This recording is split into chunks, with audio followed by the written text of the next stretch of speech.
नमस्कार दोस्तों, welcome to career support JEE. देखिए, जेई मेन सेशन 1 का जो एग्ज़ाम है उसकी डेट्स आ चुकी। 22 से लेके 29 जनवरी तक ये पूरा एग्ज़ाम कंडक्ट होना है। तो इसी के फॉलोअप में ये पूरा वीडियो बना रहा हूँ, तो वीडियो को लास्ट तक देखना। देखो, सिटी इंटीमेशन स्लिप आ चुकी है। आप लोग एनटीए की ऑफिशियल साइट से जाके सिटी इंटीमेशन स्लिप डाउनलोड कर सकते हैं। अब एक चीज़ यहाँ पे ध्यान देने वाली, जो बच्चे फर्स्ट टाइम एग्ज़ाम दे रहे हैं उन बच्चों के लिए ये बहुत ही ज़्यादा इंपॉर्टेंट हो जाता है कि ये जो सिटी इंटीमेशन स्लिप होती है ये फाइनल एडमिट कार्ड नहीं होता है। फाइनल एडमिट कार्ड आपका फिर से डाउनलोड होगा, उसके लिए एक अलग से लिंक एक्टिवेट होगा जो कि एनटीए की ही साइट पे आएगा, तो वहाँ से आप फाइनल एडमिट कार्ड डाउनलोड करोगे। तो अब उनके मन में ये क्वेश्चन आएगा कि ये सिटी इंटीमेशन स्लिप फिर क्या है। तो सिटी इंटीमेशन स्लिप होती है बेसिकली आपको इंटीमेट करने के लिए कि आपका एग्जाम किस सिटी में पड़ रहा है। इन केस आपके घर से दूर पड़ रहा है तो आप लोग अपना वहाँ जाने के लिए अपनी पूरी तैयारियां कर लो, जिससे कि आप लोगों को वहां जाने में कोई इशू ना क्रिएट हो। इसलिए सिटी इंटीमेशन स्लिप लाई जाती है। अब देखिए क्या होता है कि एग्जाम सेंटर में आपको क्या लेके जाना है, क्या लेके नहीं जाना है, इसके लिए क्या इंस्ट्रक्शंस आते हैं, क्या गाइडलाइन रहती है, वो मैं सारी की सारी यहाँ पे डिस्कस करने वाला हूँ आप लोगों के सामने। तो अब आप लोगों को वीडियो को ध्यान से सुनना है और वीडियो को लास्ट तक सुनना है, जिससे कि आप लोगों को ये चीज कंफर्म हो जाए कि आपको एग्जाम सेंटर में क्या चीजें लेके जानी चाहिए और क्या चीजें नहीं लेके जानी चाहिए। तो मैं अब आप लोगों के सामने वीडियो डिस्कस कर, देखो थिंग्स टू कैरी कि आपको क्या क्या चीजें लेके जानी चाहिए। सबसे पहले तो admit card with self declaration. जब आप एडमिट कार्ड डाउनलोड करोगे तो उसके साथ में आप लोगों को एक सेल्फ डिक्लेरेशन मिलेगा। उस सेल्फ डिक्लेरेशन को आपको कंप्लीट करना है। उसके नीचे पूरे इंस्ट्रक्शंस लिखे होते हैं, वो सारे इंस्ट्रक्शन पढ़ के आप उस सेल्फ डिक्लेरेशन को कंप्लीट करो। इसके बाद ही उसको लेके जाओ। ये एनटीए की ऑफिशियल साइट से ही आपको डाउनलोड करना है। जब भी एडमिट कार्ड का लिंक एक्टिवेट होगा तो आपको एनटीए की ऑफिशियल साइट में जाके अपना एडमिट कार्ड डाउनलोड करना है। उसके नीचे जो भी इंस्ट्रक्शन रहेंगे उन इंस्ट्रक्शंस को पढ़ो और इसके बाद वो डिक्लेरेशन को साइन करो और उसमें जो जो चीज़ें बोल रहा है वो चीज़ें लेके पहुंच जाओ। अब reach exam centre at least 1 hour before. आपको कम से कम 1 घंटा पहले अपने एग्जाम सेंटर में पहुंच जाना है। देखो, एग्जाम पूरा क्या है, सीबीटी मोड में होता है, कंप्यूटर बेस्ड टेस्ट मोड में होगा। लेकिन यहाँ पे जाने से पहले आप लोगों को एक फॉर्म फिल करना होता है, जिस फॉर्म में आपको अपनी फोटो भी लगानी होगी। तो वो फोटो के लिए भी देखो नीचे इसमें मैंने इसीलिए लिख रखा है कि पासपोर्ट साइज फोटो लेके जाओ। एक फोटो की जरूरत पड़ती है बट एक एक्स्ट्रा लेके जाओ। आप 2 फोटो लेके जाना। ये फोटो वही होनी चाहिए जो आपने अपलोड करी थी ड्यूरिंग रजिस्ट्रेशन। जब आप जेई मेन के लिए रजिस्ट्रेशन कर रहे थे उस समय जो फोटो अपलोड करी थी, अपने फॉर्म में लगाई थी या आपने स्कैन करके अपलोड करी थी, सेम वही फोटोज लेके जाना। एक फोटो की जरूरत पड़ेगी बट आप 2 फोटो लेके जाओ, सो दैट कि कुछ इन केस कुछ जरूरत पड़ती है तो आप उस अनफॉर्चून कंडीशन को मीट कर सको। मतलब at the time of exam कोई ऐसी सिचुएशन नहीं क्रिएट होनी चाहिए जिससे कि आपको ये लगे कि अब मैं अपना एग्जाम कैसे दूं और आप टेंशन में आ जाओ और आप अपने एग्जाम पे फोकस ना कर पाओ। इसलिए मैं थोड़ा सा चीजें इस तरीके से बताऊंगा कि आपको कोई प्रॉब्लम ना क्रिएट हो। अब बात आती है आगे ऑथराइज आइडेंटिटी कार्ड। देखो, ये जो ऑथराइज आइडेंटिटी कार्ड क्या क्या होते हैं वो मैं सारे आप लोगों को बताने वाला हूं। तो एक आपको ऑथराइज आइडेंटिटी कार्ड लेके जाना है और वो must be valid and original. मतलब ओरिजिनल लेके जाना है, आप जीरोक्स मत लेके पहुंच जाना। और उसको ये भी देख लेना कि वो वैलिड है। पता चले, अभी मैं दिखाऊंगा आपको कौन कौन से वो आइडेंटिटी कार्ड हैं, तो उनकी वैलिडिटी भी चेक कर लेना। चलो मैं बताता हूं आपको एक एक करके। नंबर 1, आपके पास क्या होना चाहिए, अगर आपका स्कूल आइडेंटिटी कार्ड है, स्कूल आइडेंटिटी कार्ड। अब इसमें क्या सीन होता है, एक चीज तो ये वैलिड होना चाहिए, दूसरी चीज इसमें स्कूल का स्टैंप होना चाहिए। ऐसा नहीं कि विदाउट स्टैंप आप लेके पहुंच जाओ और बोलो कि ये मेरी वैलिड आइडेंटिटी कार्ड है, नहीं, वो काम नहीं करेगा। इसलिए इसमें क्या है, स्टैंप होगा जब आपका ओरिजिनल, और इसकी जो वैलिडिटी होगी उसके बाद ही ये आपका काम कर पाएगा। नंबर दूसरा क्या आता है, पैन कार्ड। अगर आपने पैन कार्ड बनवा रखा है तो पैन कार्ड लिए जाओ, इन केस नहीं बनवा रखा है तो बनवा लो, जरूरत पड़ेगी। अभी आपके पास टाइम भी है, अभी फिलहाल आप इस एग्जाम में मत लेके जाना, लेकिन आगे आपको जरूरत पड़ेगी, इसलिए आप अपना पैन कार्ड बनवा लो। जो बच्चे माइनर हैं, बिलो 80 हैं, बिलो 18 है जो, वो बच्चे भी पैन कार्ड बनवा सकते हैं, उनका माइनर से पैन कार्ड बन जाएगा, ऐसी कोई समस्या नहीं होती। तो मतलब आप लोग पैन कार्ड अपना बनवा लीजिए। इसके बाद आता है ड्राइविंग लाइसेंस। देखो, मोस्टली तो अंडर 18 है आप लोग, तो ड्राइविंग लाइसेंस बहुत ही कम है कि किसी के पास ड्राइविंग लाइसेंस मिल जाए, बट फिर भी ये एक वैलिड आइडेंटिटी कार्ड होता है। इसलिए मैं आप लोगों के सामने इसको डिस्कस कर दे रहा हूँ। किसी के पास अगर है तो वो ड्राइविंग लाइसेंस लेके जा सकता है।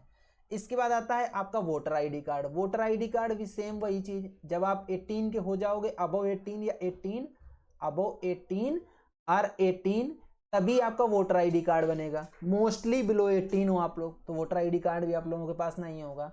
अब नेक्स्ट आता है पासपोर्ट। किसी बच्चे ने अगर पासपोर्ट बनवा रखा है तो आप लोगों का पासपोर्ट भी एक वैलिड आईडी कार्ड में आता है, आप इसको भी लेके जा सकते हो। आधार कार्ड, आधार कार्ड आपका बना है, सबके पास आधार कार्ड होगा, मोस्टली बच्चे आधार कार्ड ही लेके जाएंगे और आई विल सजेस्ट कि आप आधार कार्ड ही लेके जाओ।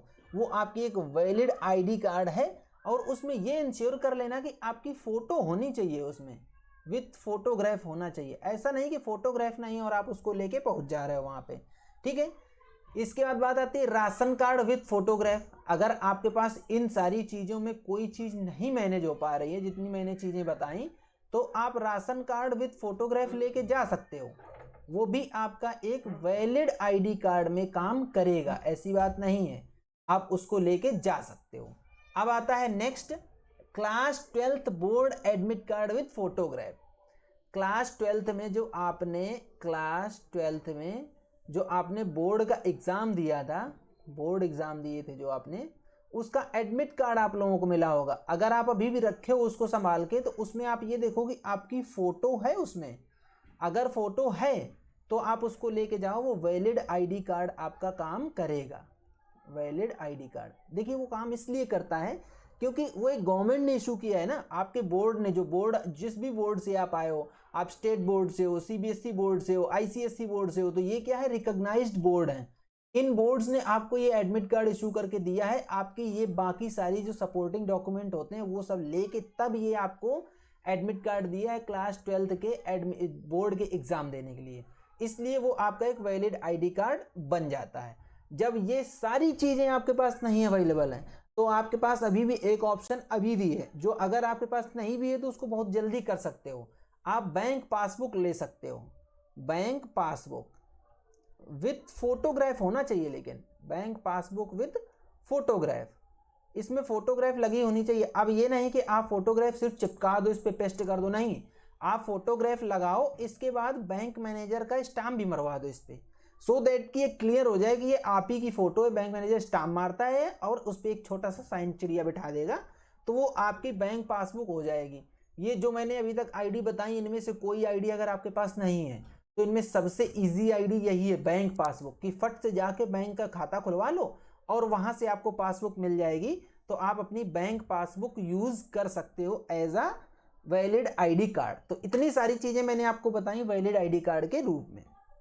अब अगर आप ले जाना चाह रहे हो पेन एंड बॉटल, तो आप पेन एंड बॉटल ले जा सकते हो, लेकिन एक चीज़ आपको ध्यान देनी है, ट्रांसपेरेंट होने चाहिए दोनों।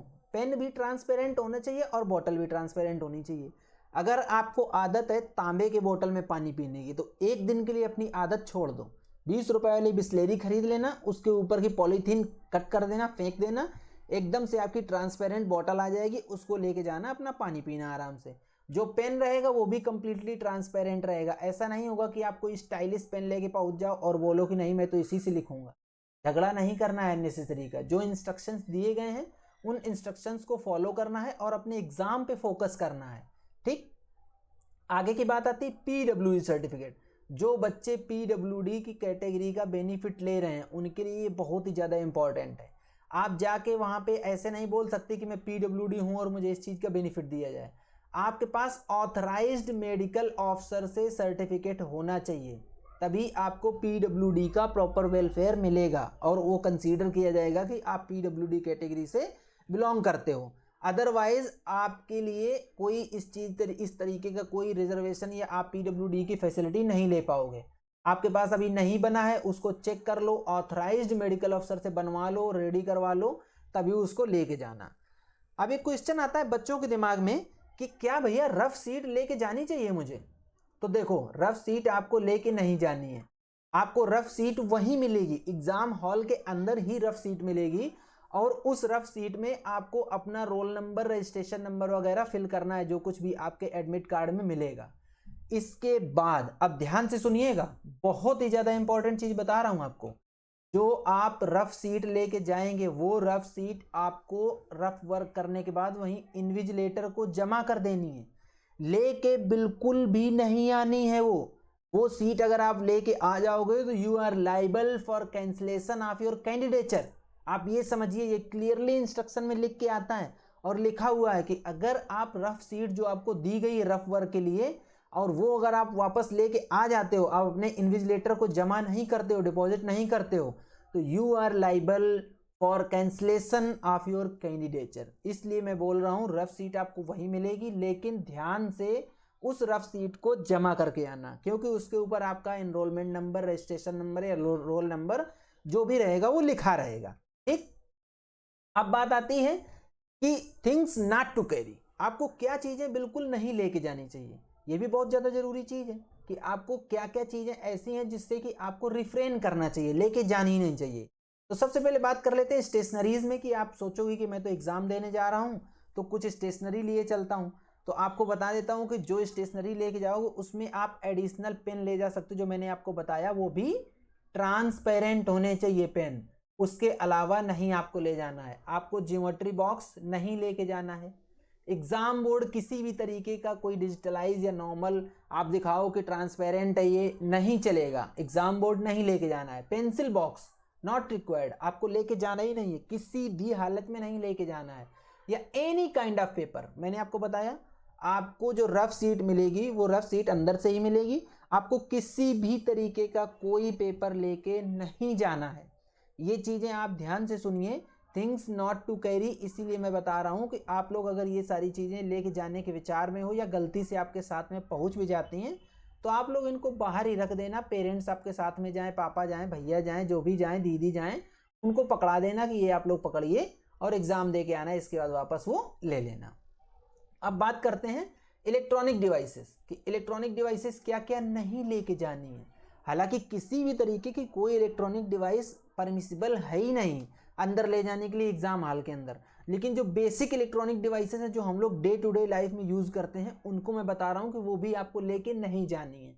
मोबाइल फोन कंप्लीटली प्रोहिबिटेड, बिल्कुल भी नहीं लेके जाना है। स्मार्ट वॉचेस कंप्लीटली प्रोहिबिटेड, बिल्कुल मनाही है। ईयरफोन्स आपके पास नहीं होने चाहिए, उनका कोई यूज भी नहीं है वहां पे। कैलकुलेटर सबसे बड़ी चीज, कैलकुलेटर बिल्कुल आप नहीं लेके जा सकते हो। हालांकि अब तो ऐसा हो गया कि मोबाइल में ही कैलकुलेटर आने लगे, बट ये गाइडलाइन के हिसाब से स्टार्टिंग में जब एक समय हुआ करता था कि मोबाइल में कैलकुलेटर होते थे लेकिन छोटे मोबाइल चलते थे, तब कैलकुलेटर को कंप्लीटली प्रोहिबिटेड किया गया था। या एनी अदर इलेक्ट्रॉनिक डिवाइस आप नहीं लेके जा सकते हो। अब देखो स्मार्ट वॉच की बात करते हैं। कभी कभी आप जब एग्जाम देने जाओगे ना तो आप देखोगे कि आप एक नॉर्मल वॉच पहन रखी है आपने, जो कि नॉर्मल एनालॉग वॉच है, डिजिटल भी नहीं है, ओनली एनालॉग वॉच है, लेकिन उसको भी परमिट नहीं करते हैं। तो आप लोगों को परेशान नहीं होना है, ये अक्सर होता है। ये डिपेंड करता है, सेंटर टू सेंटर डिपेंड करेगा, इन्विजिलेटर टू इन्विजिलेटर डिपेंड करेगा। सॉरी, बहुत सारे पीएससी ऐसे हैं, स्टेट पीएससी, जो कि नहीं परमिट करते हैं कि आप कोई भी तरीके की वॉच लेके जाओ। जो इन्विजिलेटर है उसी से बार बार पूछना पड़ता है स्टेट पीएससी वालों को कि टाइम कितना हो गया, टाइम कितना हो गया। आप लोग तो फिर भी सीबीटी मोड में दे रहे होगे तो आपके सिस्टम में आपको टाइम दिखेगा कि कितना टाइम हो गया। इसलिए अगर आपको नॉर्मल एनालॉग वॉच भी नहीं ले जाने दे रहे हैं तो आप लोग बहस मत करना, ना तो कुछ बोलना ठीक है ये लो रख लो वॉच, या अपने पेरेंट्स को दे देना, वापस आके फिर से वॉच पहन लेना, आपको टाइम वहां पे मिलेगा। तो इस चीज का विशेष ध्यान रखना। ऐसी चीजें पॉसिबिलिटी पूरी है कि हो सकती हैं, आपको मना किया जाए कि आप किसी भी तरीके की कोई वॉच लेके नहीं जा सकते हो। ठीक है।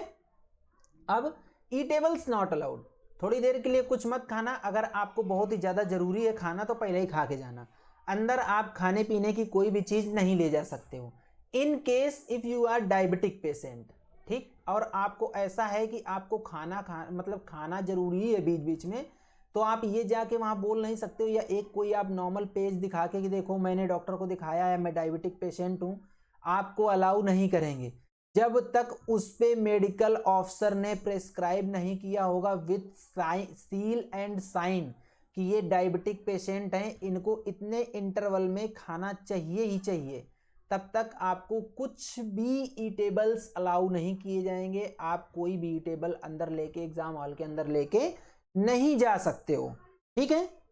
कैरी बैग कोई रिक्वायरमेंट नहीं है, रिक्वायरमेंट भी नहीं है, आप लेके भी नहीं जा सकते हो। हैंड बैग, जो भी बैग लेके जाओ वो सारे अपने पेरेंट्स को, अपने गार्जियन को बाहर ही पकड़ा दो, अंदर ले जाने की कोई ज़रूरत नहीं है। पर्स, पर्स लेके मत जाओ। ज़्यादातर क्या होगा कि आप लोग जैसे अगर किसी का दूर भी सेंटर पड़ रहा है तो जो कुछ वैल्यूएबल्स लेके जा रहे हो वो अपने पेरेंट्स को पकड़ा दो। अदरवाइज अगर आप नियर के हो तो पर्स वर्स लेके जाने की ज़रूरत नहीं है, कुछ पैसे लेके चले जाओ, एग्ज़ाम दे के आओ, क्योंकि पर्स वहाँ पे अलाउ नहीं करी जाएगी। अब कुछ चीज़ें ऐसी आ रही हैं जो कि लड़कियों को ध्यान देनी चाहिए और कुछ कुछ लड़के भी इस चीज़ में इन्वॉल्व रहते हैं, उनको भी ध्यान देना चाहिए। ईयरिंग्स मोस्टली लड़कियां पहनती हैं, लेकिन एक दो ऐसे लड़के भी आपको मिलेंगे जो कान में आपको एक आधी ईयरिंग्स पहने दिख जाएंगे। कंप्लीटली प्रोहिबिटेड है, आपसे निकलवा दी जाएगी वहीं पे, आप बिल्कुल भी मत लेके जाना। मैंने कई बार मैंने देखा ऐसे एग्ज़ाम सेंटर में, मैं खुद अपनी आंखों से देख के आया हूँ, लड़कियों को वहाँ पे फिर दौड़ दौड़ के निकलवाते हैं कि जल्दी से आप ईयरिंग्स निकालिए, जल्दी से आप अपनी चूड़ियाँ निकालिए। तो कुछ देर के लिए जो आपकी श्रद्धा भाव है, कोई अगर लड़की है जिसको लग रहा है कि यार चूड़ी निकालना मेरे लिए ये बहुत बड़ा जुर्म हो जाएगा, तो थोड़ी देर के लिए इस चीज़ को माइंड मत करना। जो वो निकालने के लिए चूड़ी, ईयरिंग्स, इस तरीके की चीज़ें निकालने के लिए बोले तो वो निकाल देना, क्योंकि वो एग्जैक्टली अलाउड नहीं होती हैं। कई बार ऐसा होता है कि कुछ सेंटर्स अलाउ कर देंगे, कुछ सेंटर्स नहीं अलाउ करेंगे, तो भी ये कोट नहीं करना है आपको कि वो वाले सेंटर वाले तो देखो अलाउ कर रहे हैं, आप क्यों नहीं अलाउ कर रहे हैं। मना कर रहे हैं, निकाल दो। चेन, चेन मत पहन के जाओ, वापस आओ घर पे आराम से फिर पहनो। एक दिन चेन नहीं पहनोगे तो कोई दिक्कत नहीं हो जाएगी। रिंग्स, अगर आपको कुछ लग रहा है कि आपके राहु केतु शनि मंगल बुध शुक्र जो कुछ भी लगे हैं जिसकी वजह से आपने रिंग पहन रखी है, या in case anyone got engaged, तो थोड़ी देर के लिए अपनी ये फीलिंग्स एक साइड रख देना और रिंग को निकाल के अपने घर पे रख देना या अपने पेरेंट्स को दे देना। इसके बाद वापस आके फिर से अपना पहन लेना। मेहंदी, जब तक एग्ज़ाम आने वाला है या आपका जब एग्ज़ाम है, मेहंदी मत अप्लाई करना, अलाउड नहीं है। क्लियरली लिख के आता है कि मेहंदी नहीं लगी होनी चाहिए, तो मेहंदी मत लगाना, ठीक है। ये चीज़ें आपको नहीं लेके जानी है, नहीं कैरी करनी है, या इन चीज़ों से रिफ्रेन करना है। इसलिए मैं अभी से बता रहा हूँ क्योंकि अभी आपके पास टाइम है, इन चीज़ों पे आप आराम से फोकस कर सकते हो। अब आती है बात कैप की। कैप, कैप हो गई, हुडी हो गई। यार सर्दी का टाइम है, अंडरस्टूड, नॉर्थ इंडिया में सर्दी है, साउथ इंडिया में तो सर्दी नहीं है। साउथ वालों को इस तरीके का कोई इशू नहीं है। कोई ऐसा है जिसका रिलीजियस कुछ ऐसा फंसता है तो आप अपना टाइम से जाके वो चीज़ें वहाँ क्लियर कर लेना। अदरवाइज फैशन में हुडी कैप ये सब चीज़ें लगा के मत पहुँच जाना वहाँ पे, निकलवा देंगे, परमिट नहीं करेंगे आपको। आप लोग बोलोगे कि नॉर्थ इंडिया में यार बहुत सर्दी है, बहुत सर्दी लग रही है, कैसे क्या करें, नहीं परमिट करते हैं। मैंने कितने एग्ज़ाम ऐसे ही दे लिए, मैंने कि विदाउट कैप वहाँ पे चप्पल भी निकलवा दी थी हम लोगों से। तो सर्दी में एग्ज़ाम देने गए, चप्पल भी निकलवा दी, बोला बिना चप्पल के बैठो। इसीलिए इसमें लिख के आया है कि क्लोज्ड फुटवियर नहीं पहनने हैं। आप लोग क्या करो, सैंडल स्लीपर्स पहन के चले जाओ। फिर से मैं बोल रहा हूँ, अंडरस्टूड, सर्दी है, थोड़ा सा बर्दाश्त करना पड़ेगा। कुछ जो चीज़ें इंप्लीमेंट करी गई हैं उन चीज़ों को फेस करना पड़ेगा, बियर करना पड़ेगा। इसलिए इन चीज़ों को लेके मत जाना। अब एक बड़ा क्वेश्चन आता है कि बेल्ट, बेल्ट जो लगाते हैं लड़के या लड़कियां जो यूज़ करती हैं, उसको कहीं प्रिस्क्राइब नहीं किया गया है कि ये प्रोहिबिटेड है कि अलाउड है। आई विल सजेस्ट कि ऐसे कपड़े पहन के जाओ जिसमें बेल्ट वेल्ट की ज़रूरत ही ना पड़े। ऐसा मत पहन के जाओ कि बेल्ट के बिना वो रुके ना तुम्हारी कमर में और वो सरक सरक जाए, फिर दिक्कत हो जाए। एक दिन की बात है, जिस दिन एग्ज़ाम देने जा रहे हो उस दिन ऐसा कपड़ा पहनो, ऐसा पैंट पहनो जिसमें कि बेल्ट लगाने की ज़रूरत ना पड़े। सिंपल एंड सोबर कपड़े पहन के जाओ। हैंकी फैंकी दुनिया भर के पहन के मत जाना यार, नहीं तो फिर एग्ज़ाम सेंटर वाले ऐसे ही डाउट करने लगते हैं कि इतना सारा हैंकी फैंकी क्यों डाल के आए बच्चे, क्या बात है। तो ये सारी चीज़ें थी, डूज एंड डोंट्स इनको बोल सकते हो आप, कि क्या डूज हैं, क्या डोंट्स हैं, क्या आपको कैरी करना चाहिए, क्या नहीं कैरी करना चाहिए। वो सारी की सारी चीज़ें मैंने डिस्कस कर दी हैं। इसके अलावा भी अगर आपका कोई डाउट है तो आप कमेंट बॉक्स में बताओ, मैं आपके सारे डाउट्स क्लियर करूंगा। तो ये था पूरा कंप्लीट वीडियो। अगर आपको वीडियो पसंद आता है तो वीडियो को लाइक करो, चैनल को सब्सक्राइब करो, बेल आइकन दबा लो, जिससे कि आप लोगों को इस तरीके का अपडेट मिलता रहे। आज का वीडियो यहीं तक, मिलेंगे नेक्स्ट वीडियो में नए डेटा के साथ। तब तक के लिए बाय बाय।